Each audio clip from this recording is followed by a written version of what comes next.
with gold.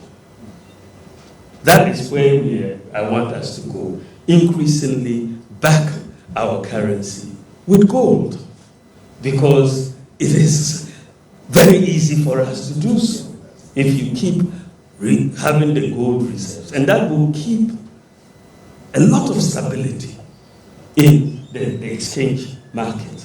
Because right now, we don't have an anchor to hold the currency.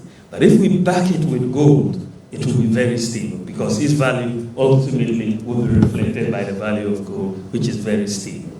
And so this is a major change that I want us to bring in, to look at the management of our natural resources and look at how we can accumulate gold to back our currency and increase our reserves. And once we are accumulating gold to the level of $3 billion equivalent every year, you can just imagine what will happen in 10 years for this country. Then it just changes completely. Completely. So you are accumulating this gold and you are backing your currency with it. And that makes it a completely new natural resource management regime. So you are controlling your resources. You are getting a stronger currency as a result. Kessben. And that is where I believe Ghana should be going. And these small-scale miners, we will essentially support them. And this is why I want to establish a minerals development bank. A minerals development bank to help our mining sector. We don't only have gold, we have lithium and all other things. But if we get a financial institution that will focus on this, I believe that we can really help them, the mining companies, get a lot of equipment that is needed, because that is ultimately what is needed to mine the gold responsibly. And that is what we will do. We will make sure we empower our miners and have control over our resources. Dr. Ali Alhaji Mahmudio Mabamya na ote say ode nsem to dwane no nko san e kan sem ahodo efa kwan obefa so obete eye naban ne so, because eye government expenditure yade a edreni omani yepe edreni the coffers of the nation into obete so na ode aba be share private sector no na etimi aboa na nsem no de to dwane bi ne say ohwe eye ebosi ekobo IMF no just gold nko afi ebetimi amese kano ama yetimi edi ayenti ye management na enko yenti oba batu niema sebe ya ye gold no yanka se betimi nya yade na ya onu yade na sika bebe bia no aye Ghana for the aka maim ha no besan edi aye gold no abo aye sika no anase ye currency no echiri ban anase chiridom sebe ya inflation asefo no emma ye beko na afa yeti aye the TUC Secretary General Oria Anthony Yauba ono so edi nsem atudwa engotie Oria Anthony Yauba nsem na oditu edwa no. We are ready to partner you to make sure these policies reflect in our lives. We think that Bank of Ghana has enough human resources to help this country with their policies to create jobs. We think that the focus on inflation targeting is too much. They should also target employment creation. Then Section 3 talks about what everybody expects TUC to talk about, labor market policy. That is very broad, and it's not only on wages. The main thing there is about employment and how we can partner governments to create jobs for young people who spend a lot of time studying, who spend a lot of money studying, but at the end of the day, there are no jobs for them. So our labor market policy is on employment mainly. So of course also on public sector pay as well. Entry eno eye ensema ora Yauba enso edi tudwa efa ensema Alhaji Dr. Mahmoud Bawumia enso ebeka ye no eho na de ete enso eno right yeko nafi yakohwe yani yeko Public Procurement Office na yakodi enkomo aba yeba ekuya nyabotamai eba na afi yabetwa yenkomo twetwe no so hanene yebehwe eye electronic procurement Sir, okay. Nti yawo Ora Tanko Aminu, ono your principal operations officer and more procurement, public procurement authority, ono enso ewo hanam. Abeni akwaba. Yenua. Otikwi no. Kakra. Nti odi yemfamfra. Yemfamfra. Ena one Mr. Frederick. Frimpong. Onde obetikwi. Mitichi. Anyway, Penitanko, Mijidi se Bibia Boko. O de fra, obetimi de fra, nti allowed. Bibia Boko. Yeah, Bibia Boko.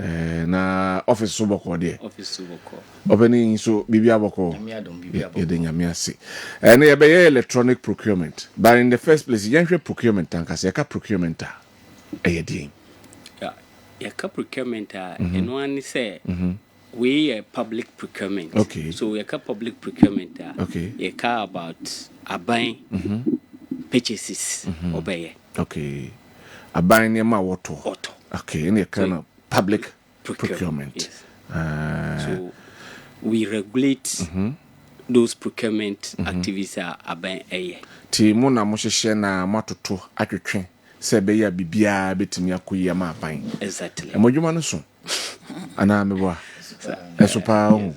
Na pepia na manfo bom so bom tri so se bia akodi dwumadie bia ankoyie ye yemfa nkobo procurement for mo na ya mo tatete sansem ne bi. Yeah, TB na sansem we know utfima public procurement authority regulators. We don't own whatever the entities does, but like as a more guidelines. The entity be and for guidelines so no kuye bibia. And your public procurement authority sabi so born was here the boom. And kasa mo na manyu madwuma yi. Exactly, because I'm running down to mo na famra kwana so anya adwuma. Nti was am running ni sa entity ko no edi. Na chese mo madwuma no muntimi nsho bi se chenchen asi na oso ye no. I'm running da ho. Sebia ka say national competitive tender. I was say o publish with tender no 2 weeks or more. Okay. And this will be na anya ni sa na we nim running so. Okay. And you can say oh yeah price quotation also invite at least 3 or more people. Into one yen is an alcofa 2 or less than 2 are when nim so. Into entity nim ran so. Momo de me person chere say momo nsha manfo. Mo de mo hwe say bibia kona kwa mu kam. Do mo kana manya na mra ne omadi. Okay. Right. Yes, wo appeal process. So participate in tender. Na ankoya appeal process no ho how to go about it. It's backed by the Act 63 as amended 914. All right. Enti as 63 no na etamochi na dia ko. Enti me hwe electronic procurement no. Say procurement na ba me nyam electronic de. Ya ka electronic procurement a ene de. Okay. Electronic procurement doing procurement in the digital manner as your vice president Timbia oka about digitalization. So see a procurement no ya digitalizing. Ti inya dia say me kofesika na makowura ha na makoto na mum enam eye abefo mfidie so ene de procurement no. So like we share in the manual process, you advertise it for tender, like we national competitive tendering, or advertise I say supplier no. So we bolga na Kumasi Technical University, or my tender, opese will participate. Just will travel all the way to Kumasi. Asana. Obabeto tender document. We are no asan the tender no asamba your cost we. But through electronic procurement, at the comfort zone at Bolga, obit man yes tender document. Okay. We so obit man submit. Now the oti baby awo no. Baby awo. Na mfidie ne nkwa na eye adwuma. Eye adwuma. O participate o ye procurement so it reduces our movement and the cost ni nyina. So digitalization amma bibia ay very simple. Okay. Enti na de electronic procurement no abba. Aside say cost na sefo no. What idea na behind this electronic procurement no. Open my minti. Yeah, maybe better say transparency.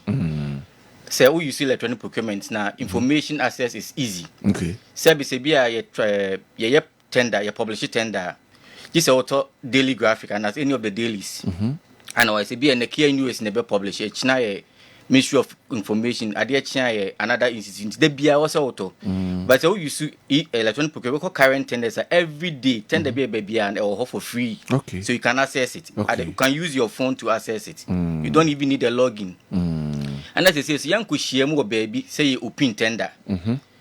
Tender you open a real time. You bring information or phone or websites no way.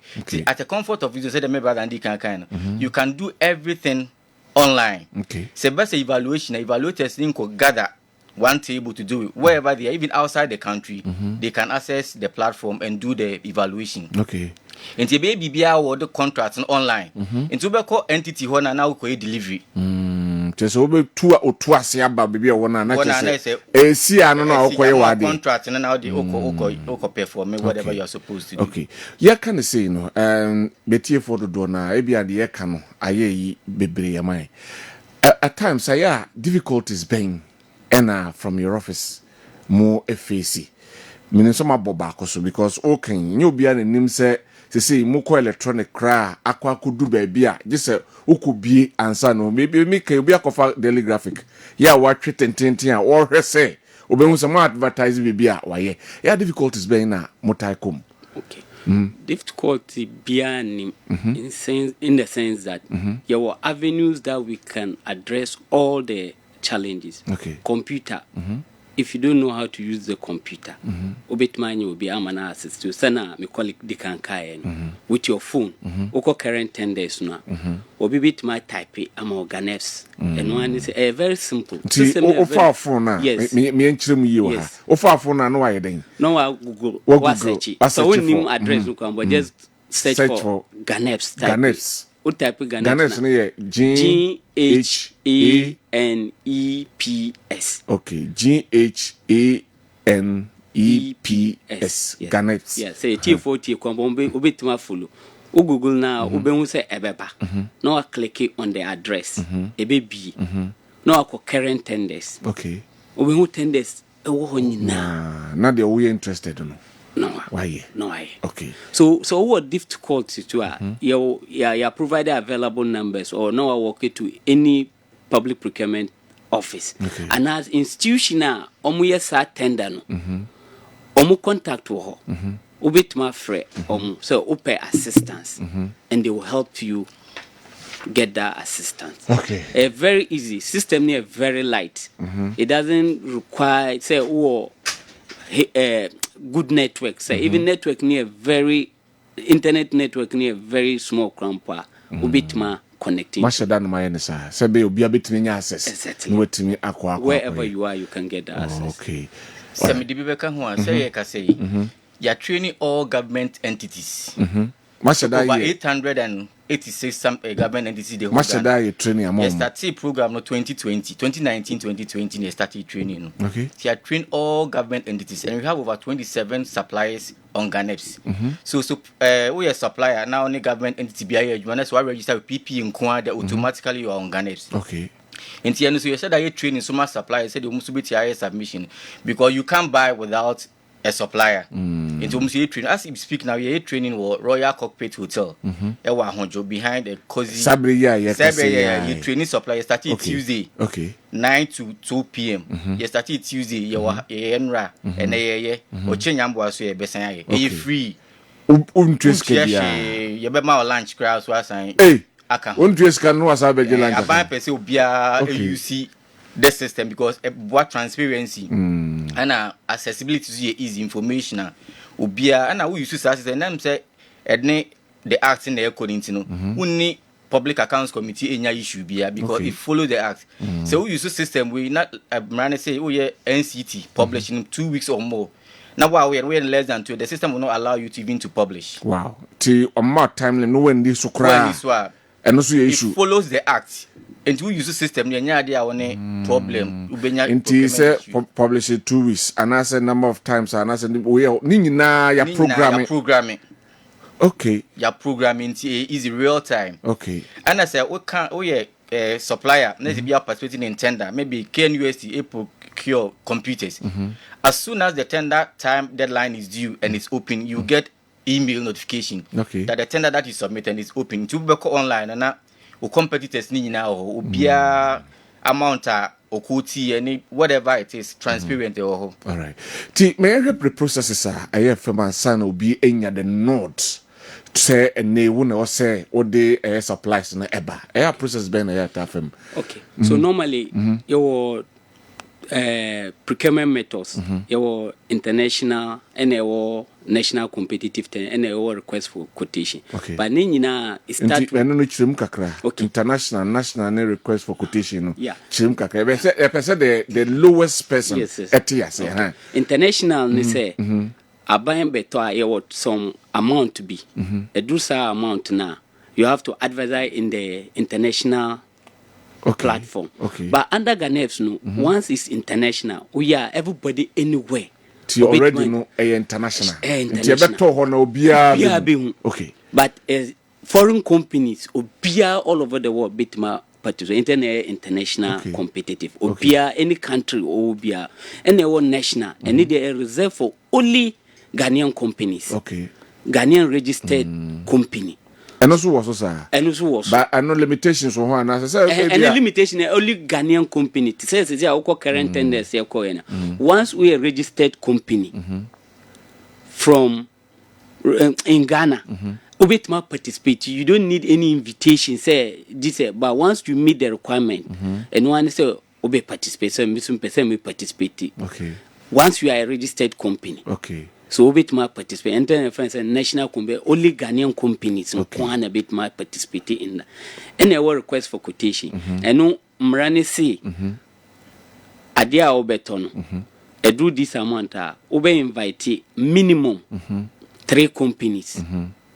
No more participate in that tender. So science institution in ebe invite. Okay. So and also a local companies so international. Okay. So international near Obia or we are me. Okay.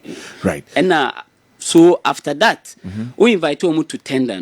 So ninya tender document. No. So under manual process na anka they will have to come to institution. So Azerbaijan. Just a free honum no ababefa. But this time through the electronic procurement, you can get access to it. So we are local companies who Navrungu. Na ye tender no Kumasi. Obetma participate. Anya tender document. Aye everything I submit it no might be. So procurement process no. So tender acquisition no. So say very easy at the comfort zone of your home. Obetma access document no. So access tender document. You have to submit it. So submission no so I very easy through electronic procurement. Uti honum na at the comfort zone. Obetma submit this tender. Okay. So we submit tender na we will be a friend say tender opening. And na ye be gada. Na aba be na how much everybody is quoting for. Everyone gada no. More procurement. Institution. So let's take it KNUST. And I even say Confanochi. Okay. We tender. So once we submit tender and now we Ghanaian. Who say tender opening you can go and observe. Okay. For transparency's sake, no observe it. And what has happened. So suppliers also made it tender on Usube Kobi. And the management of Confanoji, so Musube Hono. No Magada BS tender. But under this electronic procurement, everybody can sit anywhere and observe that tender opening. With the help of your device. Yes. O boss wa na se dia kosubia no. So say akrambo as we speak, o click on open information of tenders ya BA. In Ghana, over access information within a minute. You don't need to go to the institution. MDB can have platform so baby information area. Yes. Sani nyansi open tender ya open open bid details. Open bid details. Okay. Click what tender bia ya open or Ghana subia or. Okay. Open tender ya publish say you current tenders. Ubenya sa information in here. Open tenders are awarded awarded contracts ni nyina ho. And they say training videos for suppliers. Into click on every training video say they see a submission, say they see register, say they see BB ni nyina online. You know say upamen login ko informate Ghanaians na go to information area. All these things. One login kra ni nyina access. Okay. Because that's what the law says. Okay. Enti eno now one thing is say yaka tender. But it will be so friend sole sourcing. Okay. What is the difference? These two the difference woman any day. Okay. Procurement Act no as TT the methods of procurement. Okay. And a single source, no. So okay. That one you apply to public procurement authority. Okay. Say you want to. Mrenusu has stated that you come with a justification. Okay. To ban wo botai nti a wo pese wo apo. Eyo say genuine say me pese we nti na me pese. As stated in the act. Okay. So board no in their wisdom if it falls within the law. Okay. No mama will approval so to do this. The way if it falls within the law. Yes. So if it doesn't fall within the law, just yentime ngante emma. Me busa we because Ghana yati a lot about sourcing. Na Ghana for adwen do na yam say it looks as if say the political parties in power and manipulate mo ene masa ne mana eba so bebre. Se mo betimi akala Ghana for atene say nyesi neti ana sanity. Enye sanity. Ye can source na they use the word so. Okay. Next ade na ye to no onipa no pe. And a bit me provide. Okay. And the soul in the was say Obia nibi. And that is the essence of soul sourcing. Okay. And you can single source be an emergency be here no. But this particular person no obetim the amount within the shortest possible time. Okay. Nti unkoye tender bebre ma obia ma bitu here no immediately. Nti no timi single source e nipa baako pe e de. Okay. So that's the difference between sole and single source. Okay. And yes, now restrictive tendering. Okay. And it be ade na open bit my restriction say ade we me the man conform yensa winner. Omo issue omo submission no munye. Okay. The sole source single source is allowed, but emra said you can emra that who follow mra na wonye ebony. Oh, okay. Ti o follow mra na dia. Nti abai manipulating mu baby. Debbie. Also, the law is the law. So a public outcry about single source. No, we can't fight anybody about. But the law is the law. There. It's a method. Okay. In a public procurement, so we are being guided by the act.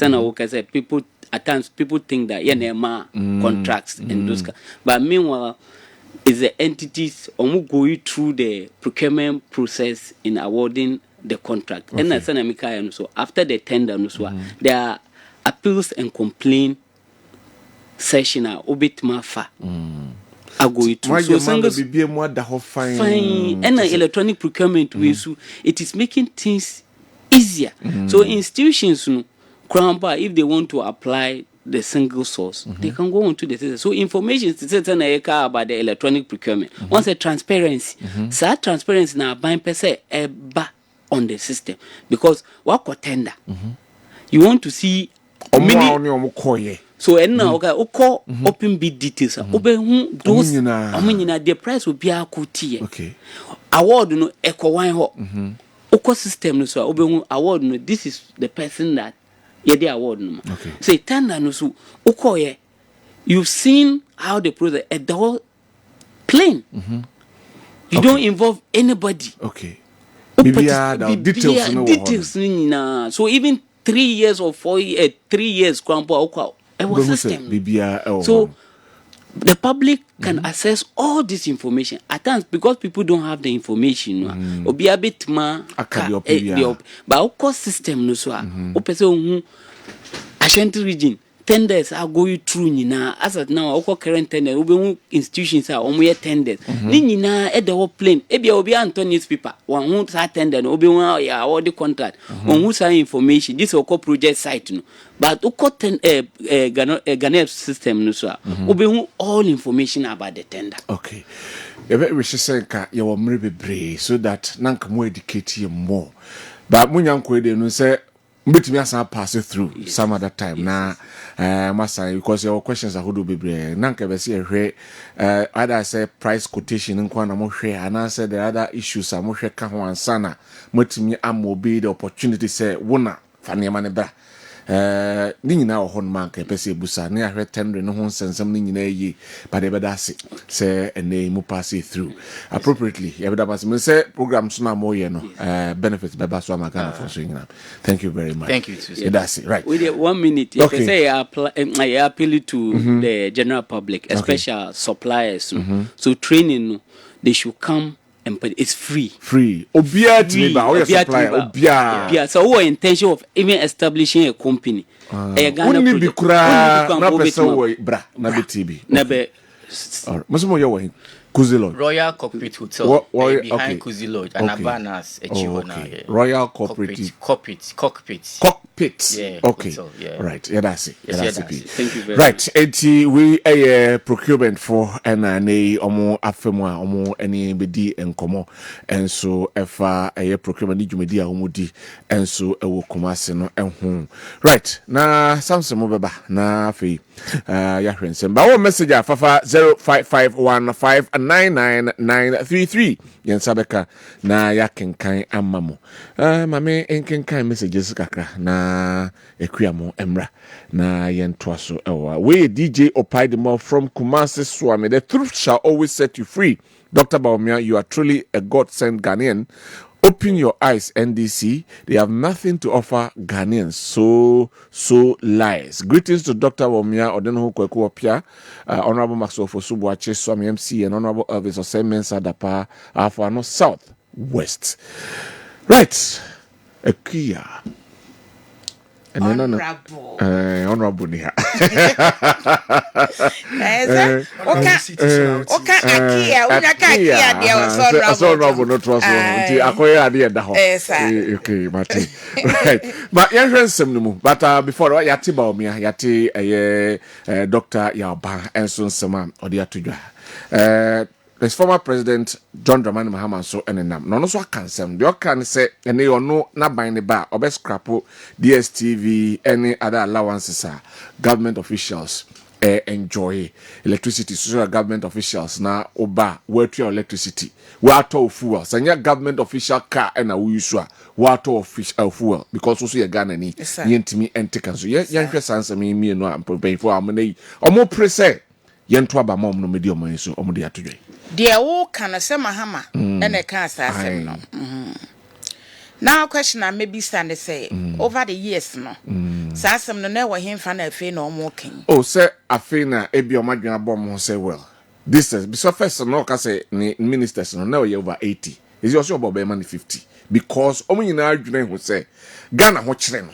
Ti o say ye boa ma Ghana ho hare wo mo.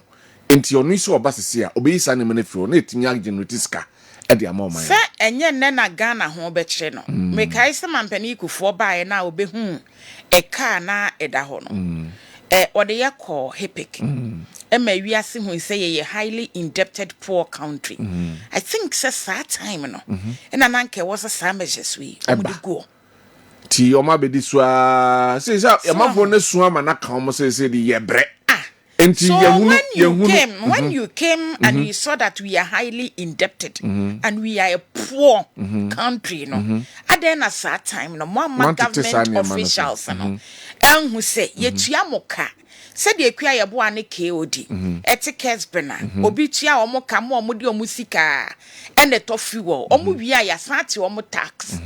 Omo Ankasa, the baby or Motioman, the Chia or mobiles, near Deno. Monsu Yetiamoka. Mokra the market Chiasus from make I some rebi Ghana for resist our concern, no. Emma, one of them, Mirefi or Memoye, send this school our corner dinner could drew. Obviously, and your school our call a school. Aha, you school awakwa. Anka obia or ye hairdresser. I was somewhere in the eastern region. O menya parliament emetna. Actually, it is a choice. And I do copy. But say the more cornea who says car mo geno. Ye too fat. Na a bro Ghana for a bomb ya who are so. Na obi kan once a man can yes no. So I think say man peniku for buy na. Obe who say once I would tenchanya. Said ye near my coso abemun whom hunesa.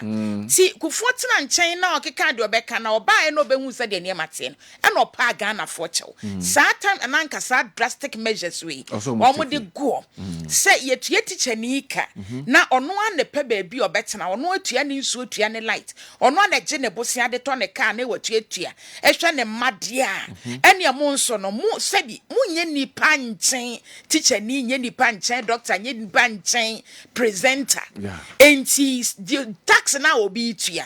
any kwan of us de born a brano ye tua mo kawia ane na mo nso mo mfa saa kwan na so emmo mo bra chain say ye ne ye bepe baabi a mo betena mo ka mo betenam ne mo bills ne mo bibia fuel ya fa ho kanyina fuel bra allowances ahodo ye ne ye ma mo fuel me enokra na menti fuel no de na enwan wo mu ne say that is the reality abaika be we si baabi so koye program 2 hours na ka ni siso air condition siso no ne ya so no ni siso sa for 2 hours na da so siso so nti me no na make say I am waiting for a president oba friend ministers or person you ye adwuma nya ka chem say look we came to serve and they are not serving us. If we really came to serve there, this is how much. Yes, set example more this is how much I can pay you, and this is how we have to live. Because was it Macron? One of these advanced countries, are president, at a bicycle. So. Oko UK no na the prime minister. On the bicycle no na. And no crown a form of exercise, but yena you see a free highly indebted poor country na fail year pejano ye did a VAT na ye kofom can na you ye ti kofom oh say ye middle income ya da so middle income ye ko ye nim kakran ya da so middle income oh say na enra say is it National Development Planning Committee is it commission or committee kwa ye framework bi that by 2050 Ghana ye benya 100 years no na yaba be yet to say France yaba be yet to say US that is your projection. Fine. That is their projection. It means say we are not sinking. Right. So much me say the mameka say the mameka say yes sinking say President Kufuor Preso kaso odiyaba middle income. But ene say Dr. Mahmoud Bawumia kasa osi hepik no kura na yatra ye hemic. Who said that? Dr. Mahmoud Bawumia. Sir. Yes. Now I'm gonna create. One as a politician Korea na create. What happened? What happened? And Sunday me ya kekenya bia. E dey akudu sam pepe so no. Ekuya maminti ento so Enti se okanisa samampeni dada mahama kanisa. I think say it is a step in the right direction. Say fe ombehu say they are spending too much.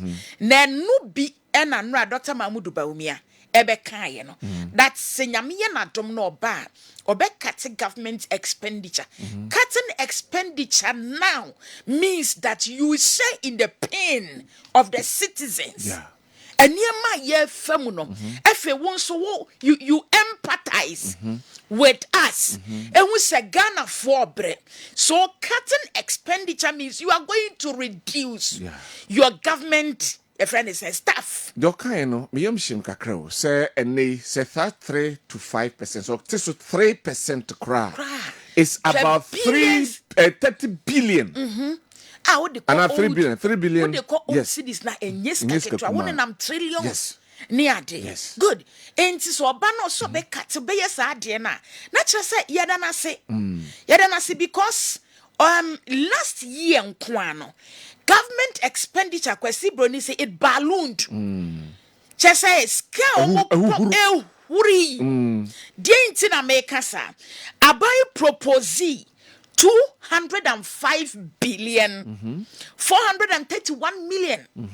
That is 2023. 205 billion 431 million Ghana cedis. Okay. Just 2023. Wow. Enti it ballooned chain or previous years no scar a year abai no spending. Ebanisa your total revenue, including our grants, and so at the same. Ye nyamani drew sa expenditure nana debut, and no so a 143 billion. The government the proposal ya was spending ya was 205 billion. Where ya 143 million 956 billion 956 million. That's a double. Let's just say ya boka. double of the Abano Kura proposal. That is it. Debbie.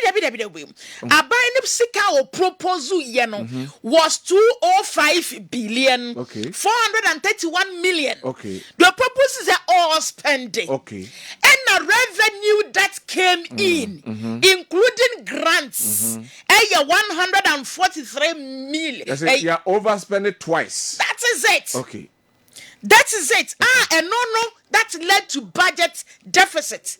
And Tabani sa wo budget wakon mesika wo betwa atu wo se wudi no enso. They be out the cow. Enti se face omo tena se. Na omo say te bia ne amanehuna Ghana for ye wo mu no. Se fe omo hu. No omo ba number cutting expenditure. Cutting expenditure doesn't mean that acquire almost stop it. It doesn't mean that infrastructure schools know what they are stopping. But no scam with the bomb more comfort and no any idea what some moteso. No money yen ebe because you are coming to serve us. Yes.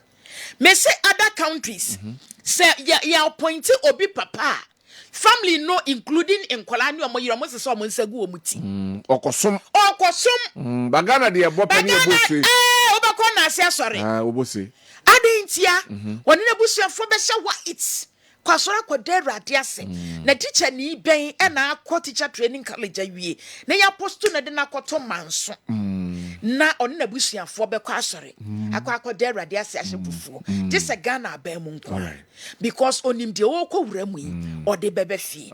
Henti you say yadwene sebi o yadwene eba finger cracker meka omo edi enso yi bi eba finger cracker enra meka sa wo de wa no dronwera ebi nwo wa hu waka or power into about the can say achetis because it's for ya no many abrepa especially owura ya oban onyo mo mfo mo ho ncha enti dia wo beka ba nipa adwene adane ama wo no eno na woka na sa woka wie na aba no why be ya dwuma dia sanka Ghana for there praise the Lord man ka se dia komja na wo ro nsam ye didi mo ya ne sanka ye dia ne mu ye enti wo dia ne nka say waka ne say no omo ba na mo implement sa nya say bia maka oba wi a wo se ye se dia me hu no nya sa na na tie Ghana for mpa mo chewo obi so ka mpa chewo no wie pe na asemasa next said your castle about obeyamo on timenye. All right. Nti ye mompaye say omaka no. Ombe because omienu nyina propose say ombete government expenditure so pay what we are saying omienu nyina propose so ombete government we say obete the minister so up to 50 we say obe onko more than 50 ti ye hwe say omoba whatever they have promised no and also so castle ba or the initiatives ebeba ebe support industries no industries no efie adwuma ene ye promote said ye beye na amanfo nnwuma betimi agina ye benya revenue ewom ombetiatia taxes ama Ghana ye betimi ediaye de ye not through that oma create employment. Hold on mame ekwenya botre na ohit no wosoro na me ko na me ne Dr. George Donfe research fellow University of Ghana na yankohwe enra Dr. Alhaji Mahmoud Baumia share labor unions no any kasa a course any home crown but the situation of the country now the CCI country na kwakodunu na yemuso no so nadwon. Doctor, good morning. Good morning minia. Me so ho ya no pay. Me ho ya pa me post na what mahama kesi bi atofom. Eh sa anti me ya the professor wo ho. Senior research fellow. Senior research and patch of me, Miss Rowe. Miss Rowe Power Daroma. Senior, my brother, bears on Anyway, patch of doctor. Senior research fellow at University of Ghana. Now, what I mean, Sandra, Unya Daji, 8 and I will share Wamra, the flag bearer of the MPP, the vice president of the Republic of Ghana, Asia Tuesday for Enenkoma Omudie. My said them to me, I'm for Lusa, but a moon some cacrebi na matinti, the opposite of Busano Busa. Said I may economies in I may a huge one the whole day. May my quiet research be the whole Ghana, may a Hojuma. Oh, yeah, no, I mean, people in film office. Okay. It may not quite follow media, but So busami asembi am economist asembi busami am meeting achama. Ghana nkoso nti na mo bre ya da se pi na eno a wo share no ode nsama hodo atudwa se ene oba obehwe ema yensi kasem no atimi akonim na de okan etitru se ba ko ne se obehwe se government expenditure womo ebete so na ode aba be wura aye private sector no na betimi aboa Emma say obewura private sector no mu a yensi kasem no ebetimi akoy wakọ economy sei sansemi wadaroma unim de wo ho kakra enesen Yo me be mama me na wase na menchia atifo nyina ba men kan say wo hwe Ghana ye man na baby a ye wo no ye lower middle income country yeah and your per capita income is 2,200 nature's ABC that we are see by and I said this is the highest per capita income ayenya nti wo hwe ye nyini na ni yanamu ntru na ntimi nkwani mu sentimi say wo hwe o man bi ti say South Korea Malaysia money ade in the 60s no na no per capita income around $200 ni nyina ye pe and na o ma twa mu ma o mu ni nam 25,000-30,000 na Ghana ye dane nam 2,000 okay as 2,200 we this is our highest ever since 1957 it is on top of it we say economy na say the we say na da be dey from 57 ho ba na da be na per capita income more than 2,200 than today 2016 your per capita income you check your Japade ni yesika nyina do bi abenya na na share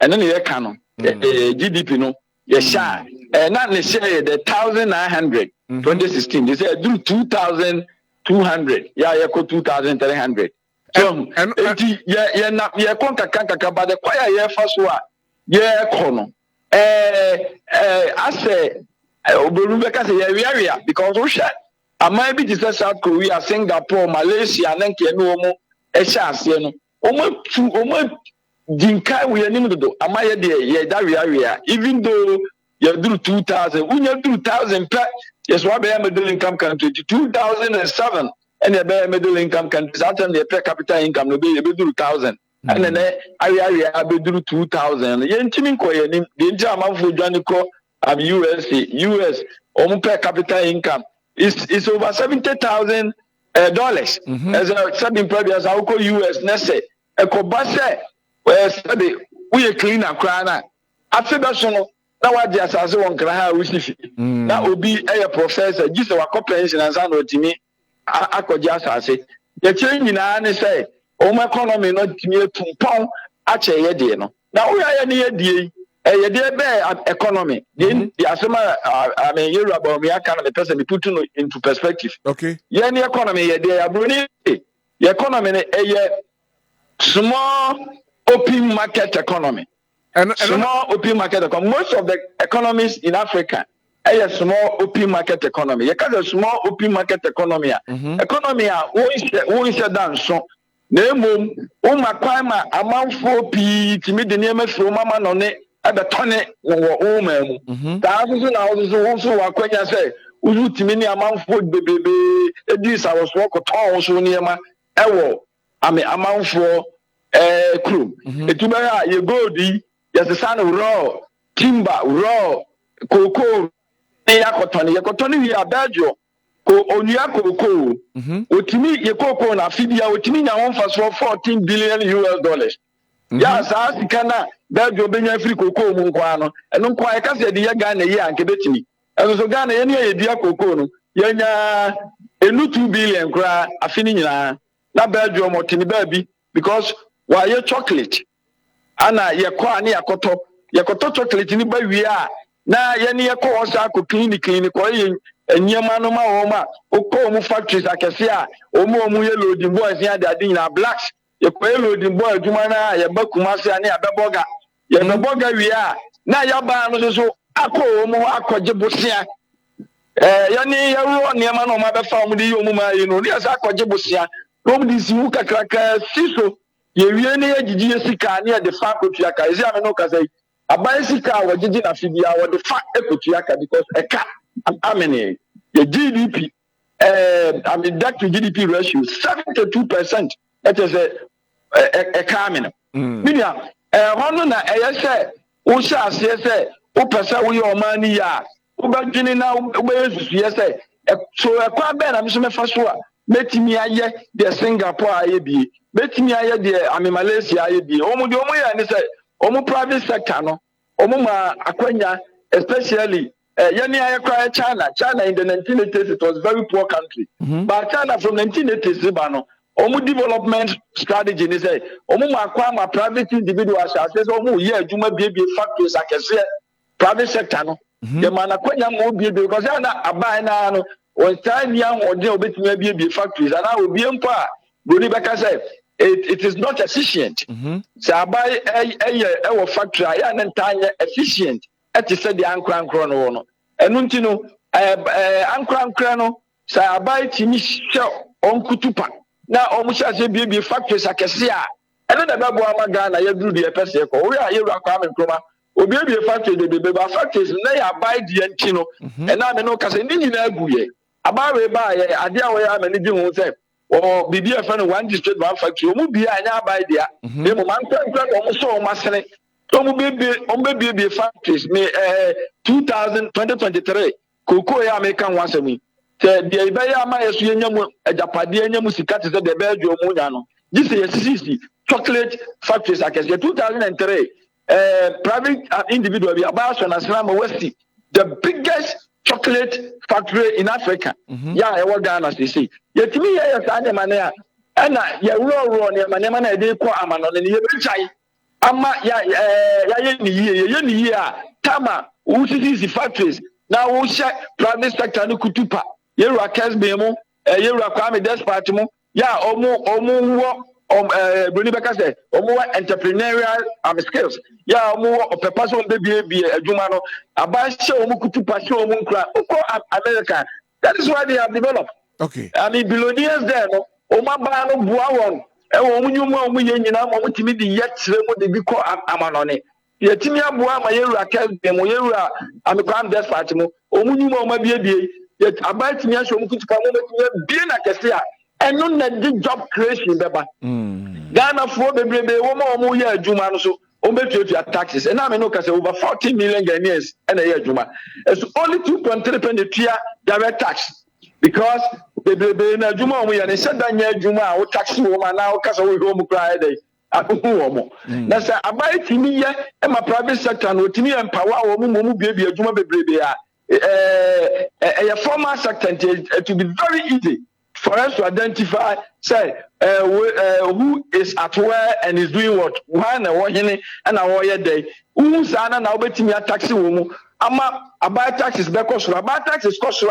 Yan mini say yebeko amanone akobo busia na omu di nsihu akese asie ho ukona akoji sidia ebedi nsie bi na edu 10 cedis na tambia na eka da yanim ya jejeji ya taxes na ya so de kwa amanone na de akoma omu because 10 years ago yakobo busia usebi abedu tama wuti aka no kra no na sa busia na akobo e kwa ya odi be yiye na kwa no kra so asa asai titambia no na yewo infrastructure gap tambia na yentimi enkoye nim na Yejina Fakuntimini Vice President, Dream said, a bread we say, Yetimi push private sector no more, ma otimi creating more jobs. Okay. So the Baya, I buy Omu creative jobs na, and cracking ya Jumani Nano, na Omu tax, na Abaya so yes, because the Baya, Abaya want to show baby Baya, they be all the two loans, Emerson, a baby lassie. Michelle, first term of the government, no more, did you almost friend. Ghana Beyond Aid agenda. Sana na enhyehyɛ ne factories. Na niema bebreba ankana yɛbɛkɔ amanɔne akɔkra ne yɛnyɛ ne Ghana ha.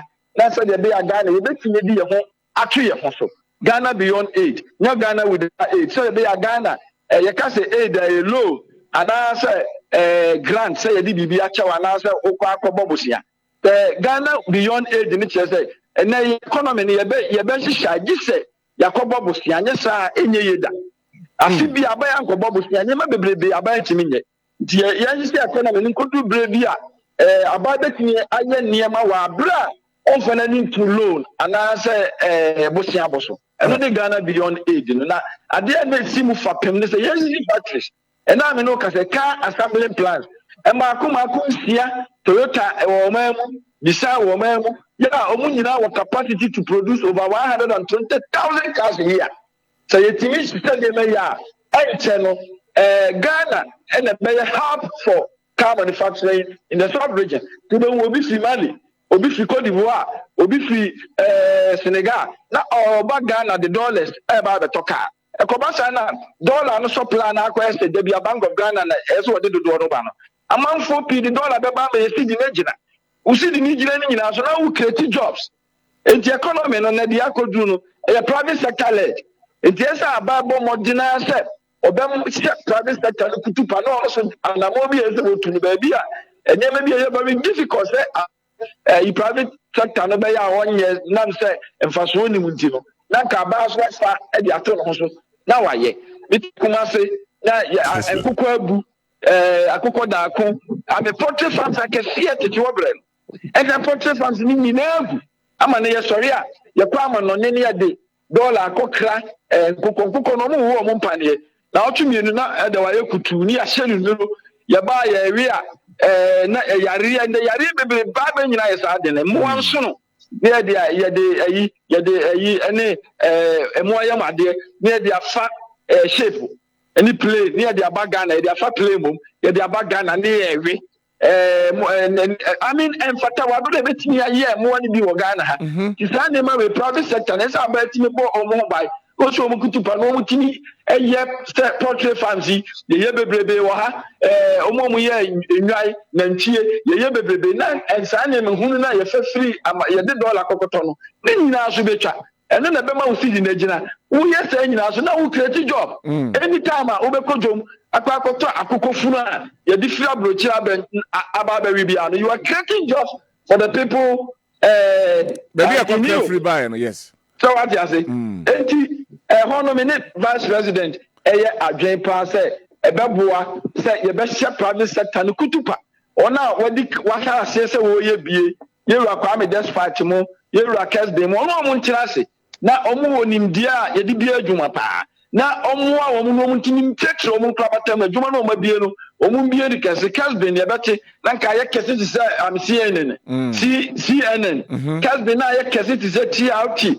Kessben na ye kese ti say France 24 ni nyina ya nkra adwuma na atinye news as a media ayi aba wa hye kutupa enye media so na say bibi no ye se bia wo manufacturer aba wa boa no malo no watimi insatimi akabi at a subsidized rate na watimi action in krabatem wo esa na obe produce more ama import no so akofam niam bia nke be ama no ne akofa aba no omu be ye ne ha ye ne ha dodo no nyina so na create job for the people me instant niam no na se be say tambia no ye be protect na matese gutafo mani abre dollar ni mra form na yentimi nko fa ne ma yenko fa nkoko nsono yenko fa na ntwie nsono emra Ghana meto yenko China mfa dollar yenko to toothpick ni yenfa mra me yi asim ni yenko China nko fa nkuruaba ni yemadu nsom say ye kasi ye be koso aye sa de na we will never develop and then na me ada wo ma yenya sales car assembly plants omu produce car over 120,000 a day last year abani ma me musa say taxes no ho semsem so ka say ene obeyi tax regime ya wo sesia na wo de flat rate tax e de ababon no sama tax amnesty eno so ma me hwe no so whether there implications be our economics no make can quickly na me make point to be about enema ye krefi amanone amese emwa no ye se wo kra ne ma bebe fi amanone a da bia o dollar no o local currency no enya how wo se tem bia dollar no be nya ahodin wo ye local currency ni bia na ya na nema bo kosoro because omo kofa nema dodo na ye di ye nom no e kofa firi amanone eti ababia o person wo ye Ghana yi na wo change your destiny bia ya abai o person ka na nke kofa firi amanone ye nya ne ha chocolate ani kwa kofefi amano ne yenya ne ha enkukofu na kofefi amano ne yenya jike na yemiye portrait fans bebe wo yesa ni ubi adwuma ma wo manfo na enema bebe bank be crash amano ne so no wo ye ne ha wo yesa na ma wo sidi ne dai age na so we use policy to arrest $1 so the baby or no okay no so oba arrest $1 na nye etuo na ode ba arrest your policy so when yama na wo ka kra no wo bo mo de na ye ne ha basa na fe $1 no kra gu a nhia sentini say nyama na wo die na wo no wo ye wa bo ho mo de ye dodo na wa ha enti sa kwa na ne nsema wo kan no and then the private sector now, okay. Now we can suffer the bit is government expenditure. Government expenditure. A month why you did one power or promo power. Yeah, sometimes we be clear to me country was here is because of the government ministers at also. Me as economist, I didn't mean to that. Now ya na acquire political rhetoric.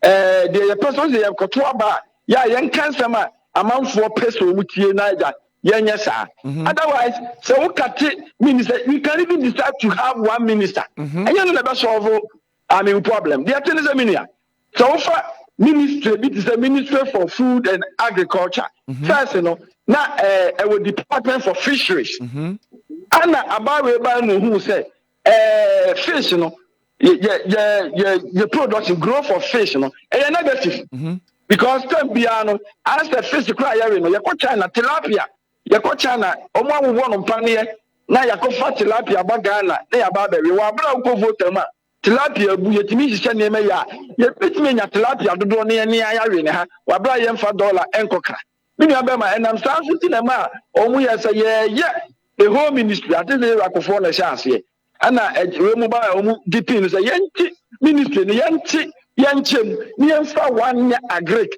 that agric no enya focus on fisheries enya focus on fishing production aquaculture and marine fishing ombetimi bi improvement abam ama enambo etimi dey am ayefo they say Ghana for the na ababi abawo so some ministries we makabum the ministry for fisheries and ministry for food and agriculture makabum ukaboma and perform we aduma it's only the minister and maybe the deputy and first nanka one deputy one minister one deputy our fisheries and now you are going to have only one minister instead of two ministers maybe over 3 deputies and 4 deputies you are going to have 2 deputies instead of the 3 or 4 and my main council ministers most of them are MPs. We are MP now, we are minister. We salary a bakope. Many say we are minister or Ghana. We salary a 32,000 Ghana cedis a month. Minister, we are MP. We salary a 28,000 Ghana cedis a month. And I bet you will make up gross on. You better too. Now, say obi a minister. On Timin ye na say we MP. On Timin ye Nisikano as MP. Any minister, the baby coffee could be near for the double salary. I'm no man who say, we are MP, Obaji means MP now, obey minister. You decide the magic MP Sika, and answer my cause why they Aji Sikana, yeah, first, now Majino as a friend magic MP Sika, now magic of a minister Sika. Media, it is a baby or baby and what more ministers from parliament. So they be a back at that cost. But the way Minium will be about one travel dramatizing. Now, Amana yet a year was a baby on focus because United Kingdom almost be breaking away from European Union. Almost at the whole ministry for Brexit. Sorry. Ministry for that breakaway. I've forgotten how they named it. Brexit. So, Brexit. Say Brexit. Yeah. Okay. Yeah. I make Brexit. I make Brazil, Russia, our group. Yeah. Ministry for Brexit. Oh yeah. To acquire British team who are free. European Union. And baby, I want to do the better ministries at the here. Some of the ministries are very traditional: finance, education, health, and then the term BIS. But the reason for that movement. So what I say? Sometimes we have been casano. Say, about a ministry. So what me at so? But I mean, we are higher pound. And yet the number of ministers. That grown from Mama and she said to the year I don't do many. No minister say na Ghana is spending on the ministers. yewura nwa akofo bro so make me that analysis no na be hu say na was slow say we low there's no there's literally no difference and they I you know mutugu Ghana for me say ani ye bete so be boa magana sika na ba for me no en fa ho be bia I so insignificant media and ministers ya ye ka o masemu o mo dodo ni nyina na e ka ba ne bo mo ho no your budget this year, your budget is 227 billion Ghana cedis. Ministers no salary ne the whole year you 500 million Ghana cedis. Okay. So what I say, but and also mechanics are there. Na ma hwe ye chere say you say kakra na dey ebotoa. So what I say, it me just ask me di. But the we are na sometimes your crofo bi be gira so aka no. It's as if say who ministers 100. Nasa me odo mu bu ma na me ba na me fa ministers 10 me na me ya ade na me ba ya the fa ministers 10 na Ghana na de ya yi ami ade ya me de haye enye the number of ministers ade ya haye no corruption from enkrata na depend ade is a kwa we ya the two cities pa na be yi kwa we so na engineers ne wan akọ ho no ma koludu omu hia na omu akasa o instead of 2 cities 5 cities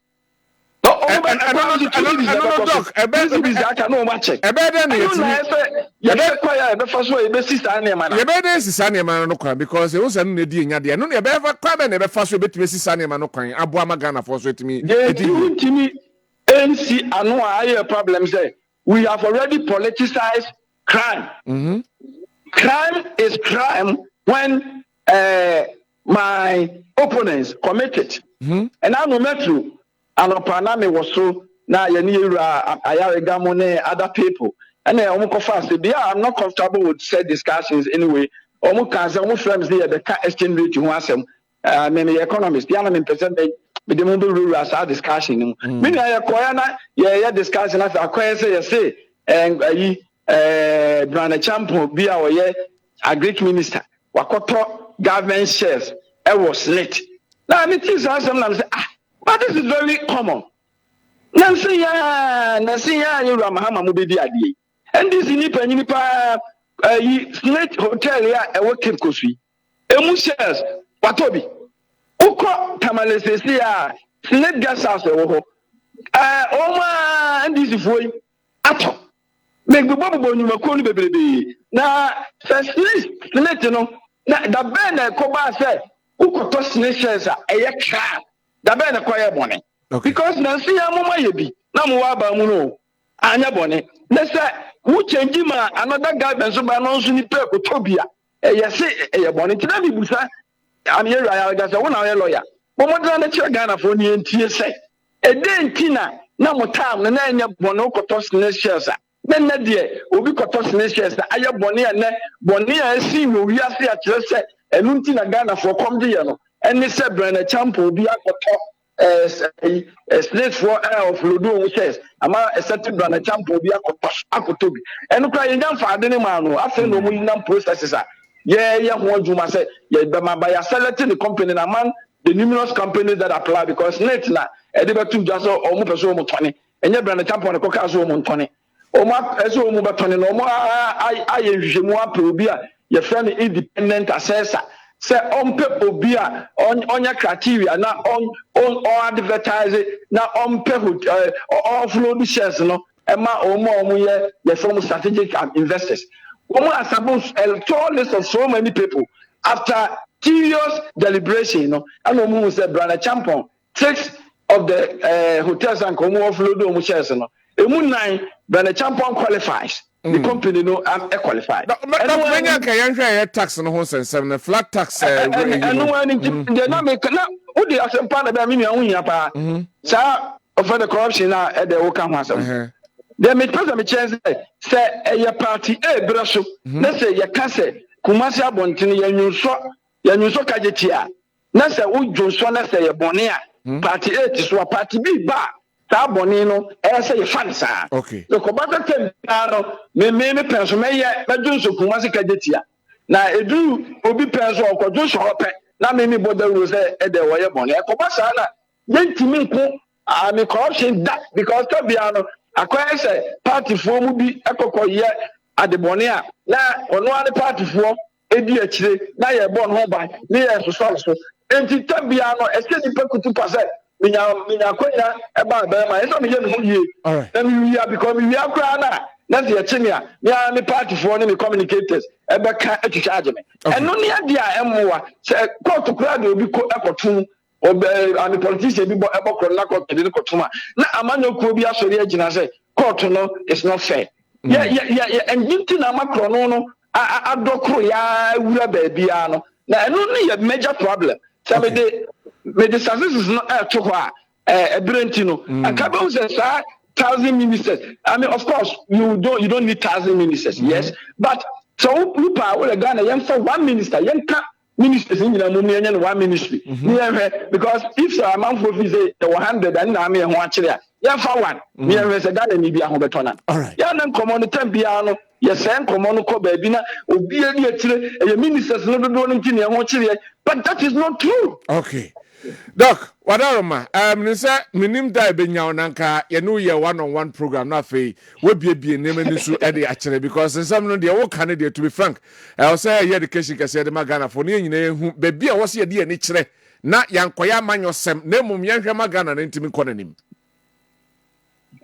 no crapa na o taxes asem tax ayeji ye wo invasion tax invasion ade a ha Ghana pa any tax avoidance obia enam the tax no kwa offer so jeje no se nye friendly a sika abai sika na ye nyina ye tua na ye dia aboa o man man tua tax no so kwasi entua ekwa bi esi ye nyina yetimi nyi because the last time I checked, manna doesn't rain anymore. And the manna no Israel breast na manna to.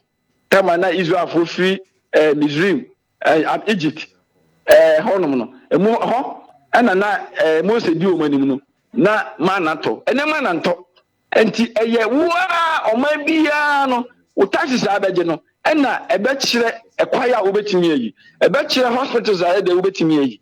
But Ghana said in America no. Enipa for over 14 million ejuma and so 2.3 penalty directors the council directors say you tia okabo so me na wadwuma no bia income tax na ye TB direct taxes there and the VAT nti no bi atua tax okoto bibia am VAT da so nti indirect taxes there as a timamuni bi atua bi na emom e ba direct na enipa 2.3 million over 34 million Ghanaians, only about 2.3 per.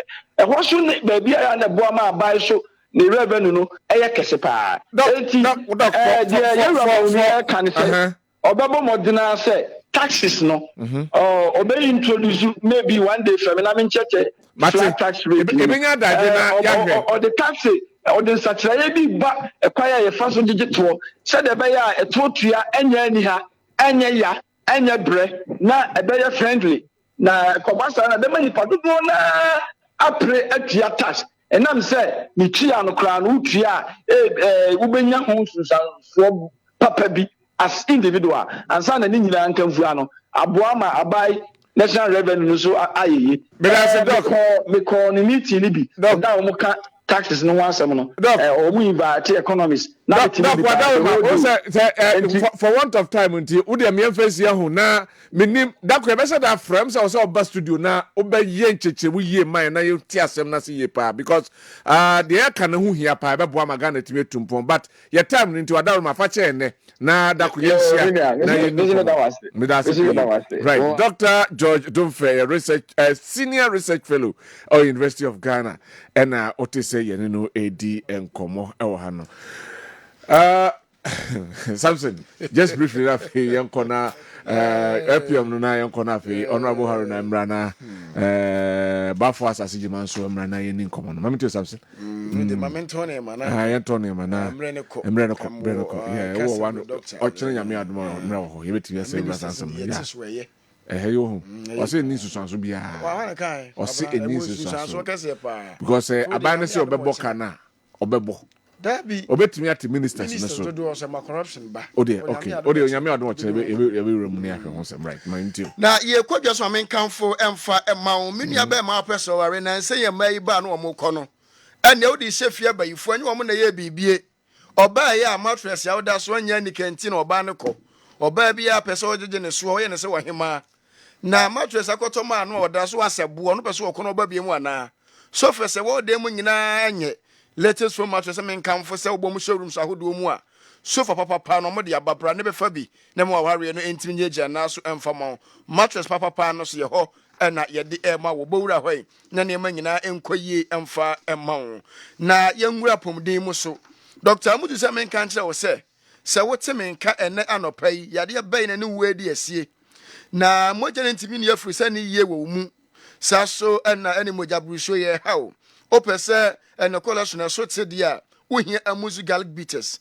wono na abenom na aboa ama immune system no so anya ahoden na akwati nyare ho awodo nyina enti amuzu garlic bitters no na me kamfo ede ama obeboa na wo sugar no so lowa no a enema nyina ebetimi akoyie ede ama pharmacies ahodo nyina oman Ghana mu no okwa benya amuzu garlic bitters bi ato na se number yin so na frege 0247 7767 43 0247776743 pihwe amuzu garlic bitters ni bi na emwa multi adwere wo ho de banks bia ye bia o my god am so ye bi na je se ne yeso mamraje bosia nipa num enso ne nkono ne de se sika na mamo ono eye group loans ankrankra de so ewo ho individual loans so na ewo ho a ye de AP mo so pese wonkuto na abeje bosia bra na empanimfo enhwe no wo mo ubora branches ahodo nyina mu a eno be yenhwehye na sa abosia ye de ama multi sebra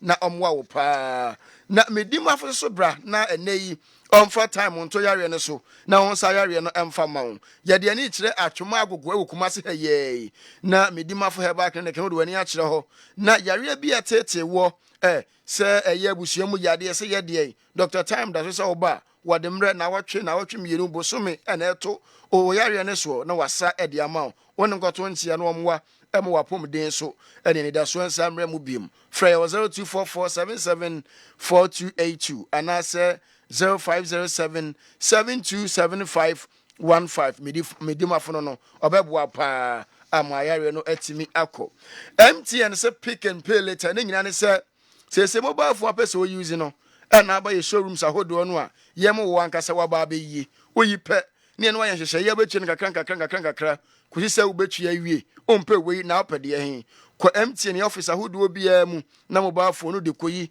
na watwe no kakra na wo yisusu a ene bosomi nsi edikan no ye ma 2 gig na wo de adi ujuma ebeboa wo pa MTN everywhere you go na abata me kamfo anti-marriage graduation no e de amamo emofre no mo twetwe mu omo free buo no nyina no se dro ene beboa wo mo yade wa hodo yam kura hodo ene yade bia da ya na ka motofia no ene NS chemist de aba wo se bowura mu pharmacies ahodo no nya anti-marriage graduation bi fama mufra no na mo won pa food and drug authority agia tumu a utobi ma oba no mo a ebeboa ne yie enti pebi na etonom na yesa ka mo se maami a ene afra so yesa ne ma wagya ne ka mu no na odi jama ye ho announcement ne ma ne yahu sesie na putu oja ene wo okwa abode a na sesame ho a wode be ma wo na sesie maami no mom na wayira ye hu no te sha wote menka ena no payi a na maami che senkra no wote wabona mane ese ne ma no ade sa kosi akodi aputu oja station panifo ne ho entu so hwa abode a na sesame wo mo edisa eniema no ebe ma wo KOD. All right, Samson, Samson, Samson, me and mene Honorable Haruna, Yusuf Indian Como, former DC ma offenso South, or no El Hanum. Ye can say, Ura Bafo, Assassin Jimans Babakensa, na Yahweh. And they near Mammy election year, and above political parties, almost flag bearers, make the two main political parties, all kind of flag bearers, no, Egusua, almost a bar pro. And they make us say, Dr. Mahmoud Baumia, Ekushia Tuesday for Eden Samahodo eto me bi na ye di ho komo sanso na the former president of the Republic of Ghana His Excellency John Dramani Mahama enso Eden Sama to just oba government officials allowances ahodo DSTV allowance fuel allowances no me na sefo no obetwem se be obetimi agada sika no maboa magana etimi akoma kona ma honorable Obani. Boko de. Boko. Yede nyame ase. Ensemi na da paso ma minti views on them. Ene ya Dr. Baumia kasa bi tues for say resonate the aspirations of Ghanaians into our scribe. And say former President Sweshiamu almost generate some etumu. Yeren seminian Ghana cancro and then some uni and some ya benfuminu ede atu edre. Okay, with the medasi. Na ya chatty for. Okay, with the Assistant John Dramani Mahama be obi amechana no paye. Na madanya miase for life. So Papa John Dramani Mahama yi Libiana Mekase. The vision is difficult for anybody to conceive. Niama wa Ghana na bine woni trim.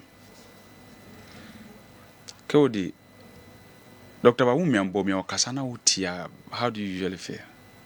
Yana on ya say. Obi anaba ntia ba mu.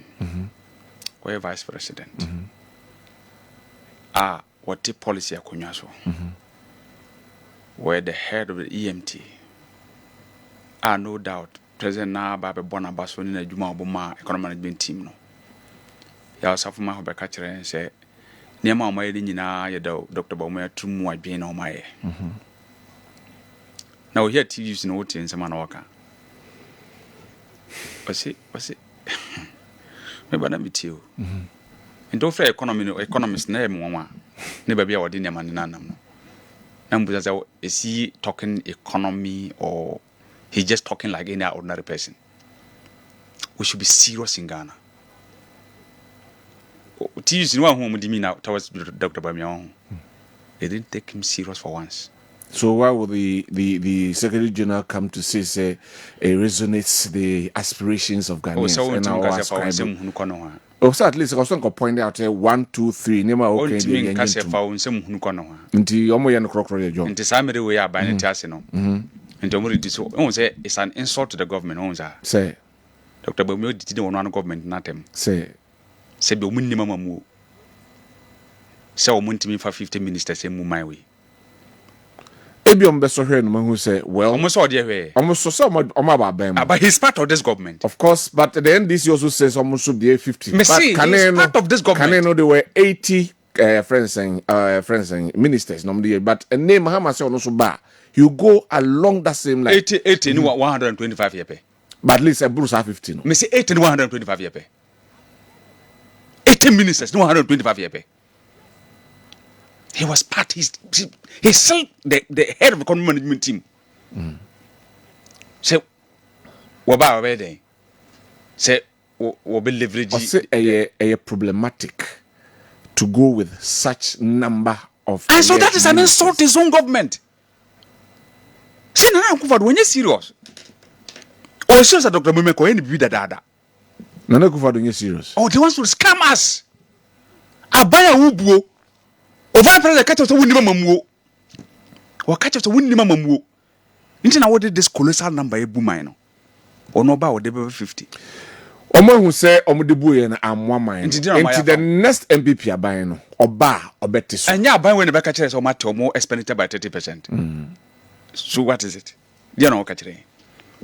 Anya ba Dr. Bawumi na ka say what be e fe no oil for gold. Gold for oil eba. Na be boa ma te yare so to fuel na abafom na stabilize the currency no akosi say na no want to say bank of Ghana ka say sa good for oil no omutwam. That is how he thinks.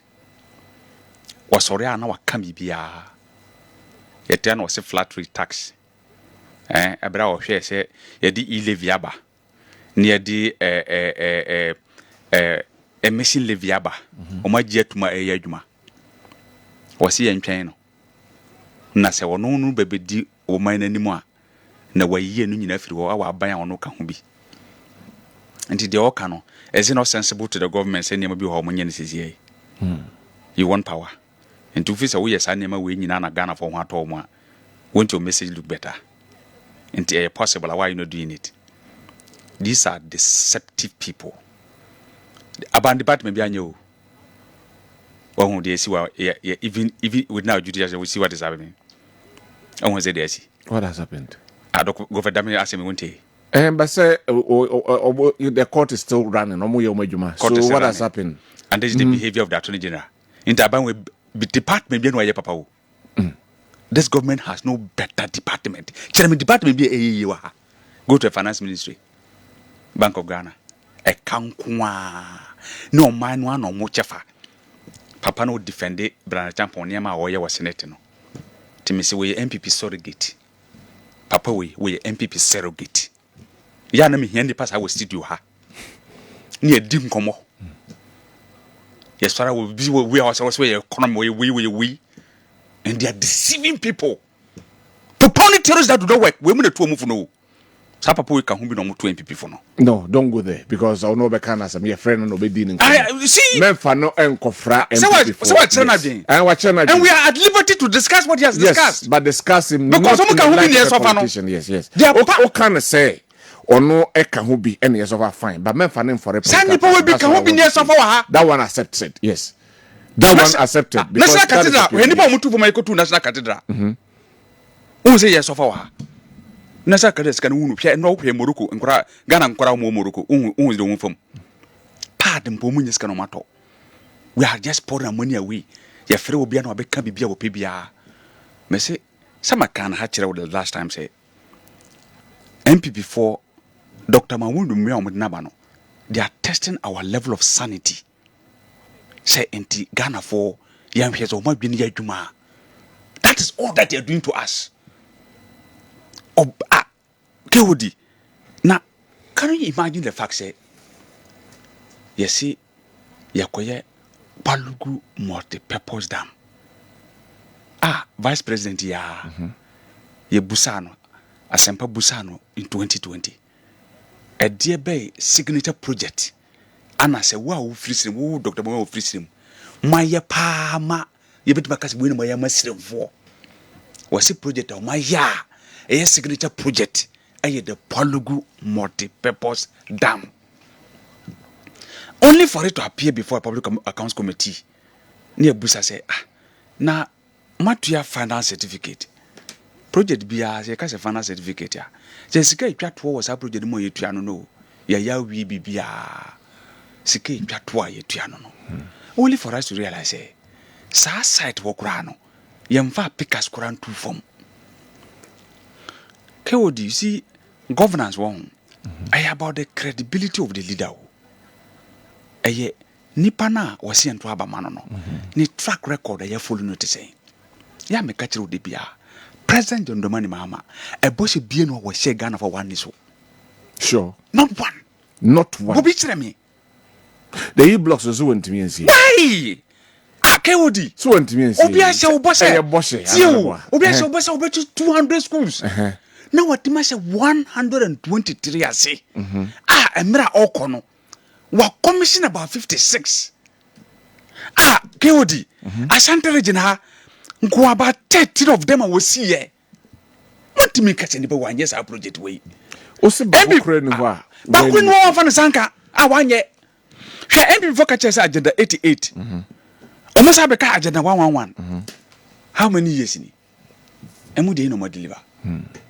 Emudi. So I'm so better back as agenda 111. Almost so SCB. Can we say almost me catch us present my icon. No, commission 56 of these projects. Minim se ba ko siesu sesi ai. O fa ankora wo. Agenda wa na mu de na yekom hospital. Yekom ko jaya resa. President mama. Krumha. Even where gas infrastructure. Terminal 3. Look, Kajeti market way. You can point it out. Ombejina Central Market. Kumasi even airport way phase 1 phase 2. Mr. President, Mama, come and find airport or come you whole airport. Oba offensive town roads. Dr. Puku. Now, I don't know why Offenso will vote for Dr. Puku again as the MP for Offenso South. Minim di nte to Abahamano. Now, if people of Offenso are really about development, and I feel we, President Mama, Offenso can President Mama dia. My win the shepherd with this. And Dr. Mobia is not somebody with that credibility that people should listen to. And those among 14, they are very skeptical about what he says. Nancy and Etienne Obekatre and say, I sort of one idea, but I think it will muka. It is sort of worker. I did you know by I say, no, Didi Agro. Why don't we take it from the context in which it occurs? Which context is that?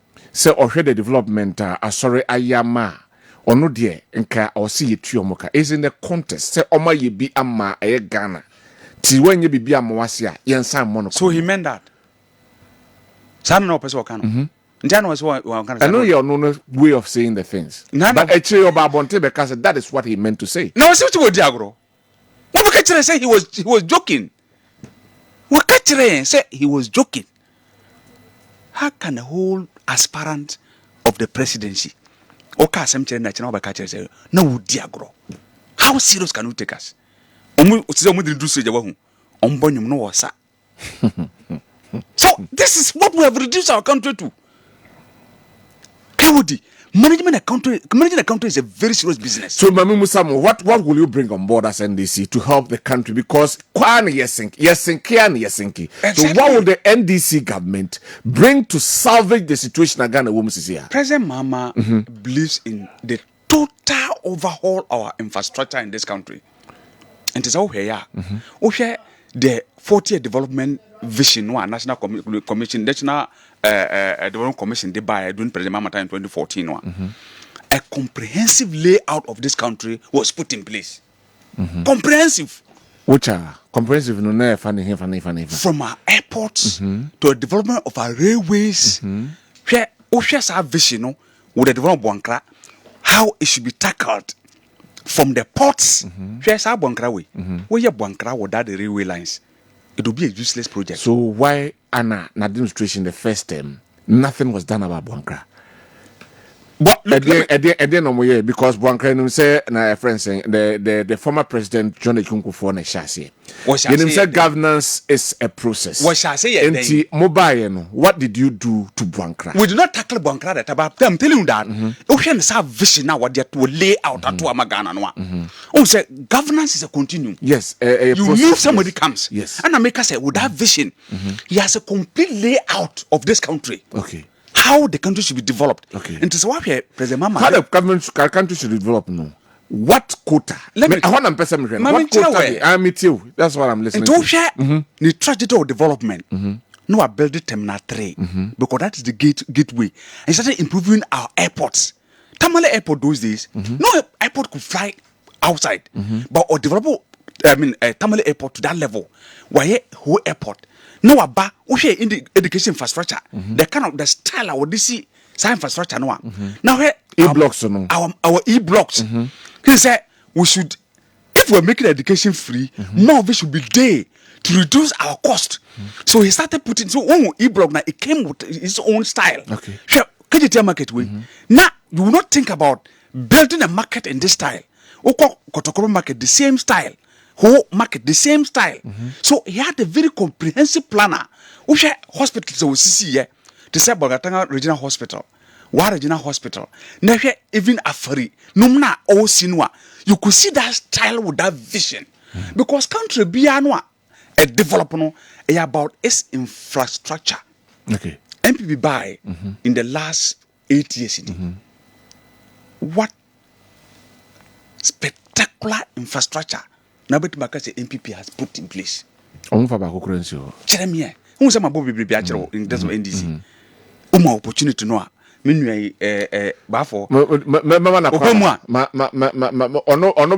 will lay those things out for you to see. Good morning. Hey, Madam for no. To be concluded, no. What I'm saying is that, per what Dr. Baumia has indicated, Ghana is a serious country. We will never allow him come close to contesting for presidency. And if the MPP is a very serious party, the kind of things he's saying, I mean, telling the president, sitting president, say he doesn't even know what he's doing. Now, Onu Mumba, he will deviate totally from a government that he is a part. Or Jetum says our government, the month for Kwan, okay. We share with Nippon Bina, was it electricity tariffs are cost. Now, one of you tariffs, you know, is it not part of the people who usually sit down and decide how those things to go? To Dr. Baumia, as far as I'm concerned, as far as Ghana is concerned, it is not a time for him to come play with us. Right. We are serious and want to move forward. Thank you very much. I'm call Bafo. All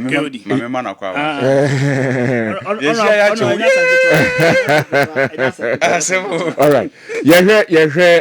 Enra Dr. Mahmoud Baumia share TUC for Sama or the Tuga. Per the perspective of the NDC as Honorable Yusuf for the Atujana say you're funny serious because Baumia will be Okasa and he say you're funny serious and it is an indictment on his own government and the party Awabemu say Obeba Bontina Obeka Asem a different from what the government is doing at this time. Into me and funny serious. Mammy you on those issues, yes. Mamencha busanfo nyina honorable Haruna my friends we date back to Legon days you just say and the honya na motwe in fact hon am say na me no one UG parliament minority side okay parliament okay one of them leader at the time okay so we had that mutual respect for ourselves good omani echichire yes and na your ba ben mu nso so no Ghana force shouldn't judge the MPP based on this the last 3, 4, 5 months. Abasana omune omina kasankasa enini. Asem wan come by because na mo wa ba mo tie ba be chichira be so mo na me twe Ghana for adwene asiso say. Memma Ghana for emma omo enhwa akomo mu timpo. Memma Ghana for adwene no mo say NDC for means well. Memma Ghana for no said they see your mampanico for time no. Or more yes, I may be a says they will regret. Okay.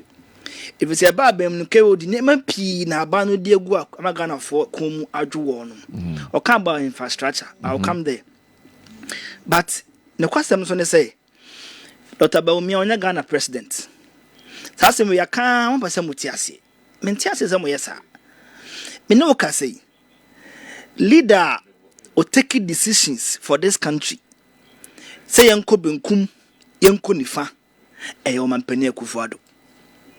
You cannot visit the supposed challenges of this government, no. The buck stops with the president. Onwangasaka, Ghana man swaka. But Umia only buys into the vision of Akufo-Addo. But how can two people work on Ramadjane enyepe? Because ononim say obetimi aboan to kofa na se omra meboan. Yes, and ye ka se wonye bia wa no perfectly. Okay. She ade a wo say ma Ghana fo na adwene koso ne say. Ye ba ban mu no. Within our first 3.5 to 4 years, KOD, everything was in shape. Nobody in this obintimi kan chairman Ghana say ye ba ban mu ye first 3.5 to 4 years. Na nkomo aye de ne ye di Ghana ha no. Maybe beer than a crime. Even COVID crab by yana a man bebre air so from post COVID 2021. Anna COVID about my we are seeing our air so far. And crown the economy no it was better than what we came to meet in 2016-2017. In that yaya bayana economy no it grow by 3.5% no. COVID never we a crown man no suffer crown, but my economy no grow by 5.3%. And in your first 6 years, the economy was very on a strong footing. Okay. By Matthew for Adrian Kobe so. KOD 2022 January. Nasi dini about 6 cities. You found 4 cities no. 6 years into a government, now equal 6 cities. Okay. And today na besiama between 2022 and now 2 years sitting na do 15. Yes, you musam. It just a BBSC aye beyond Ghana. Ate for muntie. Obi ababa mu. That's the near 4 cities. 6 years into na ba mu na equal 6 cities. Okay. E be quite 5.6 5.9. Not 2 years. Obi already 6 years. E dey 4 equal 6 no and now 5.9 no. Not 2 years. It may 6 equal 15. Now and this is from our grants I don't know the obama wo obetimi the 6 years e dey free 4 equal 6. Now the 2 years I jump from 6 to 15 Ebi anu ma sheda. Mo sheda maintaining say dia be ye na 2 years no. Mama san ka biom. Ewiase nyina. 60% of world's monetary transaction ye in dollars. You and report aba. Said ewiase nyina sika no eye is edua. Emu taman nyina no ye dua. Emu nsia de US dollar na de adwuma. And as I hear na make us dollar na cedi near 6 cedis na afa jump no. That same 2022 US for shedda increase on monetary policy rate from 1.5% to 2.5. This happened in May and July. Okay. They are saying say almost shedda ma almost kana ho den no emu ye edu. That was why for the first time in 18 months UK for prime ministers 4 resign, including our own Kwabena Owusu Chancellor of Exchequer UK Ufijabi. Entina ewiase no dollar na ho den no asada pagya. See to kromo ha na Joe Biden beka say US freight forwarders asada form what they call conglomerate to increase their freight charges. Ghana anyway. And mind you, Ghana your economy is 80% vulnerable to external shocks, and there no be a gorgeous bad time na now there they are going forward. Go there too good or Ghana ha commercial your boss I can speak for bossy since 1900. 124 years. Your babemu now your gold reserve in 8 tons per 8 tons now make an change kakra. 1 ton of gold and $64 million. And 8 tons no multiply was about $512 million. And I'm fine say yeah the sika the gold the kwaji sika or maybe so and a US in case sky bit menya from good and Ghana ha 512 million. You buy within a year from Kwame Nkrumah to Mahama time 8 tons per and Bank of Ghana gold reserves. You buy bem who say Minerals Act no me who say small scale miners no to gold now. And Madam Maakye the government should have the first option of buying the gold. No man find you my buy no. Yeah the program if gold exchange program. And you know but gold for oil and then Ghana for Piati wasem. Second one a gold reserve program. Okay. So the broader policy a gold exchange program. Which from a gold for oil and gold reserve. Me no can say gold reserve program na you know. A movie gold reserve from 8 tons to 28 tons as I speak to you. Within a space of 7 years. 7 years. Abia Kwame Nkrumah time I be Mahama time near 8 no. Yetibi de 20 tons aka ho within 7 years. Now 28 tons no. What about dollars? Myself say the gold no kwaje dollar. 1.7 billion dollars. Yes, just enye sika da ho ntino. And bia amaya but say Ghana the aim is to get at least 200 tons of gold. The time China ne UK ne US mo sika ne bia ho den no. China was about 6,000 tons. Say 200 tons, $132 billion. Who convert here? 6,000 may say. That's a mean to me. To gold. I'm to gold, no. I'm reserves. I hold what 10 years to gold. And it's opposite. We can hold in Kosra. So which one was a gold 200 tons? All the $2 more $102 billion. My pastor crab from because not today to me be at the cost the gold price must be piano. And then about me vision our deba. So I go for na can was now. Mona no John Napo. That is almost Dubai. Copper oil the aba gold for oil no. Na I can't Dubai for no mo yes and say. So mo sign contract be within 6 months ya ke ya. Na you will not honor the contract. No ma create here to na fi Dubai for no calls and then come on try cry na can talk anyway.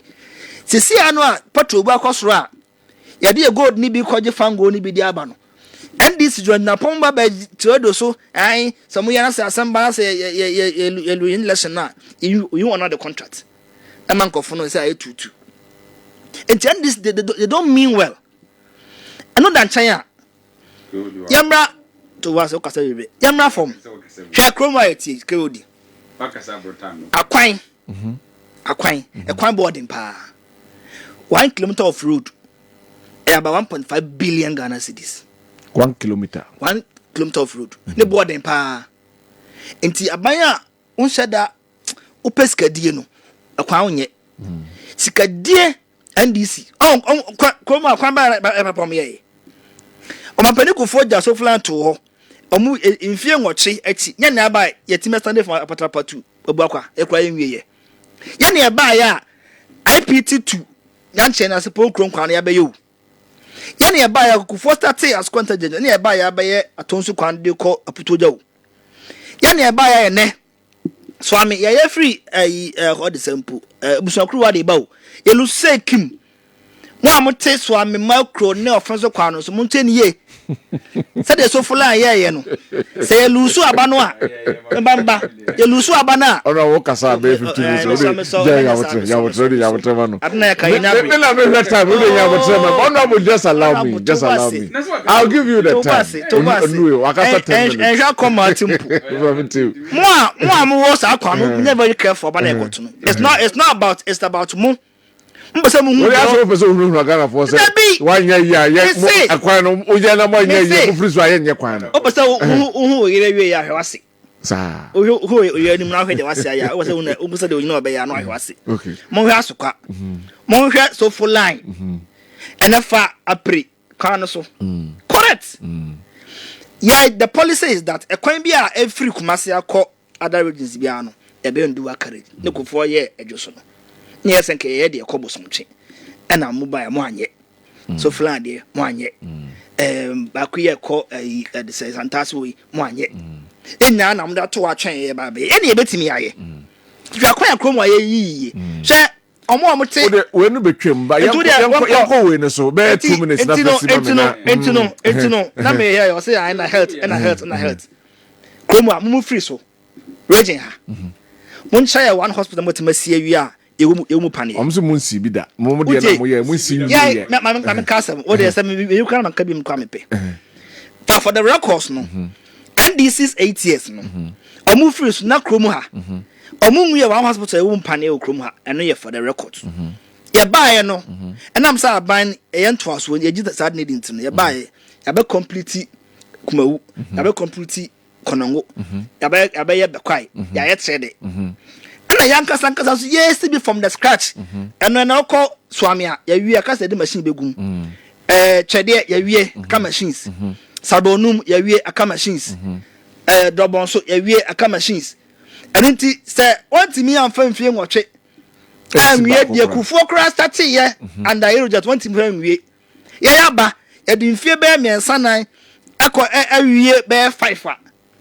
Chadia. Kufoye I find that now do require maternity ayo ayi liam de cha wo kwa sesi ane ye esem from no mudi mbese mudi mampani ba ko di ba ko ni bi ba omi ani bi da ma ma di bi pen ana munuanom semfo free north e bi di pa wo ayi obi adi pa bi wo di pa bi so adi pa o ma be di pa enti bo so odune munuanom ho a muntie no yo mahama ne wife o mutsa se fa plan no o me yes o mbacha pan e dia makayefu a ewokumase mbache na okaiti a obi ahu bi ba mas na yere samira tase fa plan no omo se yanhwe na yensi hostel mo na ebiada yensan training wo mo omo wi a yemo omo ska mbashe omo business ase enti amamo no amana ye abana ye kotono Ghana for me sremoda alright mama ya ko mo timpo ndc for omo na hwe de maye thank you very much Arabana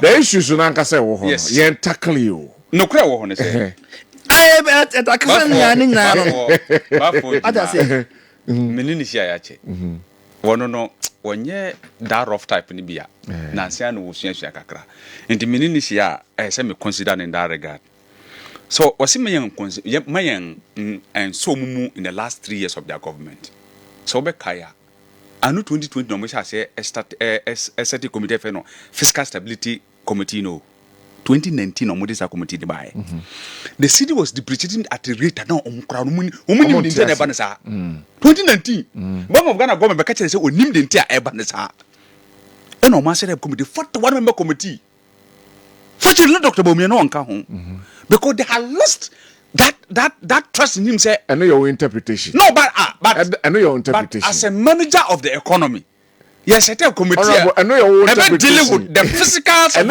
our economy. There may be reasons why you. That's a one count. They have lost interest in it. They have lost. No. Okay. Papa, we don't know him too. Ever catch it, say. Nana don't know what the bomb yabano. They resisted him. They told him no. No one in there. Oh, yeah, people need change. Mami too.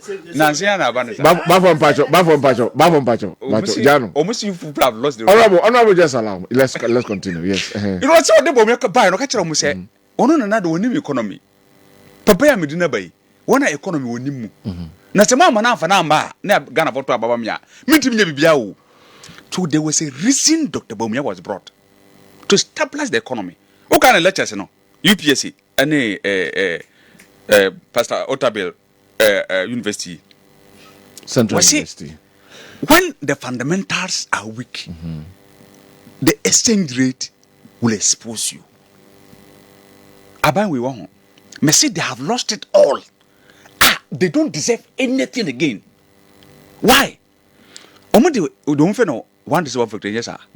What is supposed to do? To produce. So that they better your import so. And on the value no way. You know, we saw the planning for food and jobs. And they were 100 billion board dealing with crew. Tomatoes. Okafaba acquire almost 5 cities. This we're living with. Must I a debt exchange? A yeti ama and the kruma as kafobi here for. Papa winim and the dollar no a year about eco 16 you know. I say yes, black 16. Because black market no kwa dem no mo asem. Black market no many are buying any black market for wasem because our licenses no omo nyina na kuta license dey operate wo ho no. Na me na say me say many are buying any black market for wasem man ka say wo. Article 80 article is it 187 of our constitution na. Onim say Bank of Ghana part of the duty no say o manage city no. Yeah. They have to manage the dollar, make sure that the currency is stable. Yeah. At the same what the oil no. Unim the oil. We just come out by way. About buy a borrow and go. I don't mean a bossian quan mabo. They have never put in place any fiscal policy. I bet one moment when you that they have no idea about that. Okay. And that is why we should not give them any look. Me say Dr. Bawumia, he's not supposed to be allowed to come anywhere near our governance. But the former president is supposed to come. I'm asking. He has shown it. Yes. He has demonstrated. My Bob was 56 billion or the yes, and you know, the Mubo Dina, including KGT way near the 56 billion Ghana cities. And then, yeah, that I could say 658 billion. What is that, Ghana? 658 billion. And a cow with that one. Now this year, Mamena Wabamubi. And so, as far as Ghana is concerned, now remember Dr. Bawumia issue to do with Kayaye. Adam Matthias Assam, maybe a whole say a whole vice president. Do you know what the Kayes go through? Things that we should be discouraging. We are rather encouraging it. And they say, Nipanomo, Usi hostel. You are glorifying, say, yes, say. One day come, we need to for your Kayaye into a sea hostel. Some more, Kayaye Okumase. But they are taking them out of where? Because they are training them now. That is a process of taking them off the career program. Okay. Me say it will encourage people so we be back down. We are training them. What kind of training? So our program now. What the institution sponsors our program now? I shall say a state institutions. IE4 NEIP4. Do you know what they're doing? Yes, TVET4. This is an abuse of incumbency. Okay. For somebody who's running for government. It's simply an abuse. Oh, Dr. Bawumia and MP4. They are simply gradually destroying our nation using the state as if it were their own property. Dealing with things that are unquestionable. Obi or contesting elections. You are using state institutions. Now, correct? Nipa is so baba. Is it not bringing up to 100? And no more those things, you know. But you see how they carried it. All right. Me, I have engaged with the carriers.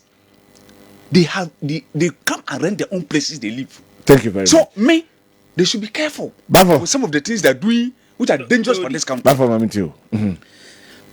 And I'm said dollar no ene saa nema no enter 9 now so nintin ya reke ye kanu in percentage terms mo Ghana for muteni you mo NDC bana ya kaya 9 billion Ghana cedis imba o that is the truth honorable but you can say one few Mr. Jana allow just allow him to talk yes I can 9 billion Ghana cedis omo kone 120 billion If you can only born say 13 times.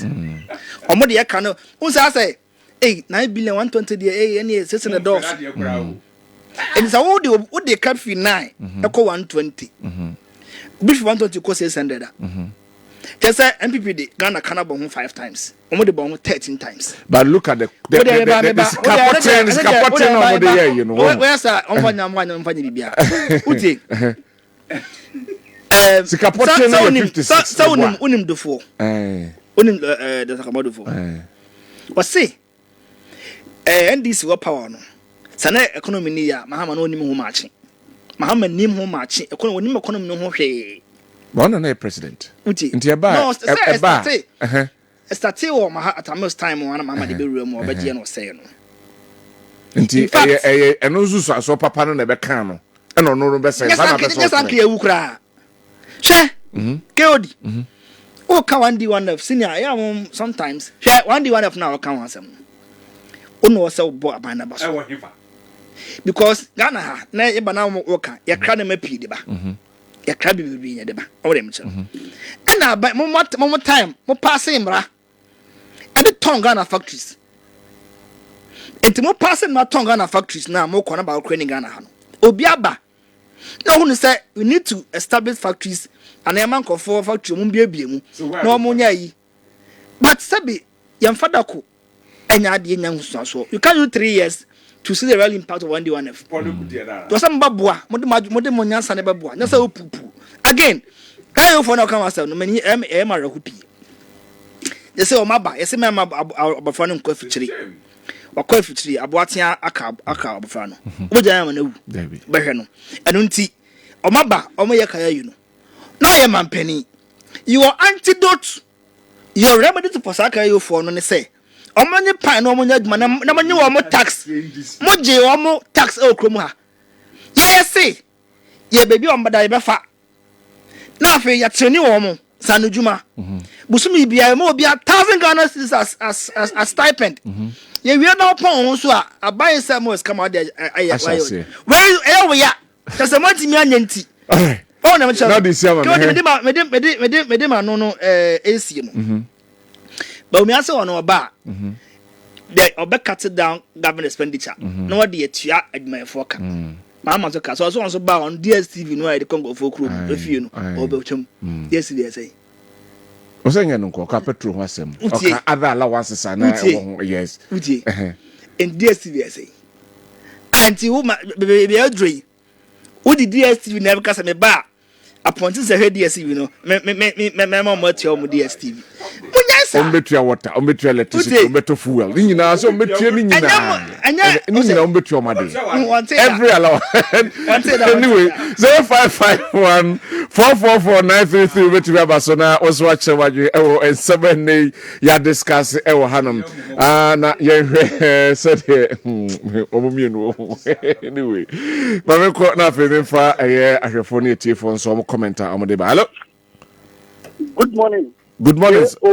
Yes, sir. Good morning. Shehu Yalwani. Shehu Mamintu. Pato Chia Assassinati Mamame. You found contract Chia Excellency Vice President of the Republic, Dr. Alhaji Mahmoud Bawumia, honorary flag bearer of the NPP. Samodinu Kokwapiani, Education Minister in United. Professor Ade Ochiri, from Ponsutiu, CU Confanacho. Jody, NDC for 37, Omun Ghana for. After Ghana for ne to Obama because o krom ha watimi show onyame anim e kan kire Ghana for say o be professor ultimi as president of the state o kan kire unemployed graduate association for mo university e kan kire o mo say o ultimi fa obi adwuma o professor mo be to abatiaw dan so betimi accredit job ama obi aye kunya magician You say you can because of what branding as a mama to flow. But so say on was what next day no wasuan woba nti or the different ideas cry neighbor what you say people so kaya that's what he said different idea and my council free education and teachers and nursing trainer allow us my council I'm saying no the Ghanaians are the same people enough. Me that's it. Mauni also embrace be. Sule Sunyane KTK. I will urge Ghanaians not to take NDC serious because they have nothing good to offer to this country and its people. Ghana must move on without the usual necessary noise of the NDC. The country is not owned by the NDC, where they wake up every morning and politicize every serious issue. This unnecessary noise must stop. The law only takes care of what we can prove. If what you can prove can lead the court to the truth. Hashtag Atoforcing can run but can't hide. Say never again to corrupt NDC. Dr. Alhaji Mahmoud Dabaumia is next to lead Ghana, inshallah. Hello? Hello. Good morning. Good morning, you're frozen. Yo. Mami too. Na NDC for no cry, a dear bear pa and hell. Dear bear pa, that's almost as one can say, kind of short memory. But this time, we're not going to have that short memory. We're going to remember what Dr. Baudu Bawumia and the Excellency they have done. You're back, pa. Tanya, you could have and Qualaya course you could me ma for beer and ye but when your baby swen ye be. Means I'm from Sickles and Coma. It means we are going to say the coach school fees. In my 4 course secondary school for university. The other Michelle woman in a dear banner and this is for air propaganda. No, woman yana Ghana for your brain warm. That's it. Oh no, and so I drink and also money ding inti yem fanasa 0551599933. Hello. Hello? Yeah, Cody. Yes, sir. Good morning. Good morning. Your first opening? Opening, Mediana Dada Kaunda. We do not be in Chicago, Amari Posso. I'm to Dada Kaunda. Yeah. Now, I can't make me a connection. When you are for what can I say? You win fee or see a fee at the near day. Twaba. Yeah, Twaba. You know me, you could do more. You and one boy near the compare the previous days. This time, when your candidate to be a delivery, say, Ubiaba. Even say we see a penny na de busia penny sia Korea so maybe 10 years we see dying back maybe be 4 years no be see dying 10 yeah na ba appreciating it fa hono de wa be da na fa hono de o ma be da amfo na chene nto aso ene nke ye din bi e friend sign kofa because asanti man Korea ko no bi ko ye de ba be ye ni ye ni ni aba be ma ka o man we mo yeti mo ho yanya ye to aba na kata no ye kodwomu a prices of good inflation and almost COVID. Meaning COVID buy and Ghana a percentage that's compare interest rate. Now compare Nigeria and COVID more. Burkina Faso, Cocoa d'Ivoire, Cote d'Ivoire, then 23.something%. Cocoa Nigeria is the same thing 23.something%, but Nigeria correct unemployment rate less than 5%. Ghana unemployment 14.7%. Meanwhile, Nigeria also could a huge majority population into it. The population Nigeria could not Ghana could see here. And go on and keep money be quiet. The area. That's it. Thank you very much. Your point is well made. Also, with me, Abaso no what dream. Hello. Hello. Hello. Yes. Good morning. Good morning. But your first no. The patron Vida, Chance Amwong. Maminti Vida. The patron. Yeah, Papa Mahama, Obeji is 6 years. You must say, who said it part or your Ghana. Now, for this society, when this is years old, 4 years now, I come at the or 2 or so. I know 9 months, 9 years. A hand to a sign of the canoe. I didn't know your Maya. Not 4 years, I saw him pray your sober cabin. A dear part or by 4 years, your Maya, yes, I don't trenching. Not over 4 years, which must have 4 years, Yakahono. O me poor man, my that's it. Thank you, Vida. And so, I don't know. Yambeki, last one. Now, Afi, Yamfajumedino, and see.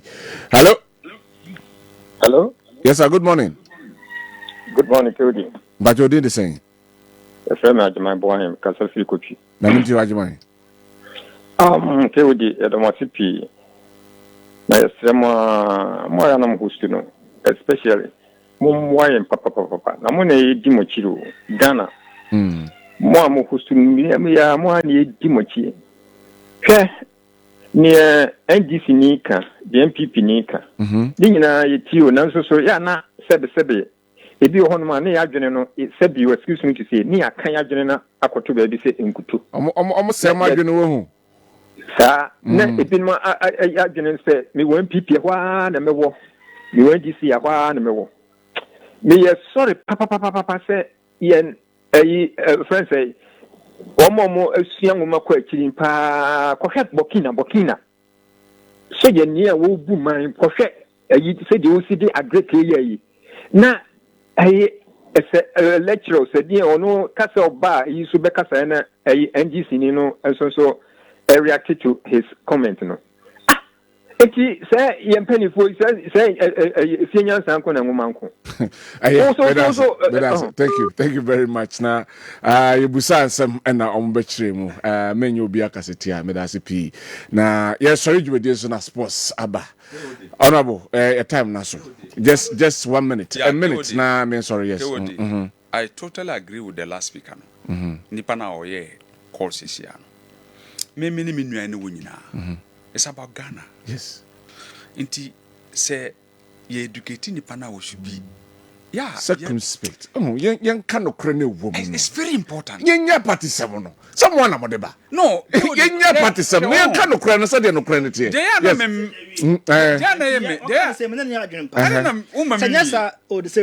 and almost call them, and then they will call them.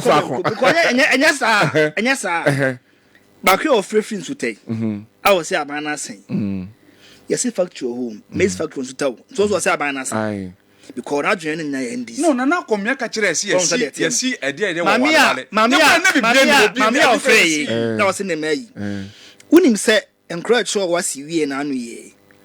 A coup for the chair will be a 600 Ghana cedis for registration fees. And craft 504,000. What do you cap? Thank you very much.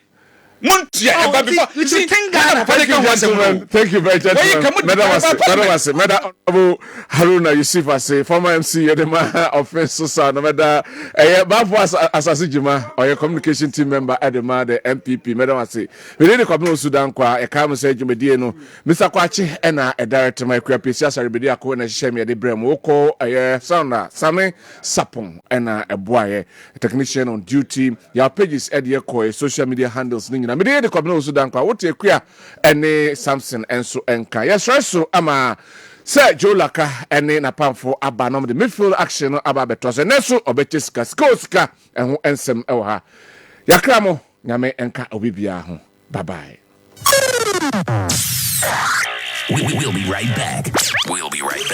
Gotta pay some bills.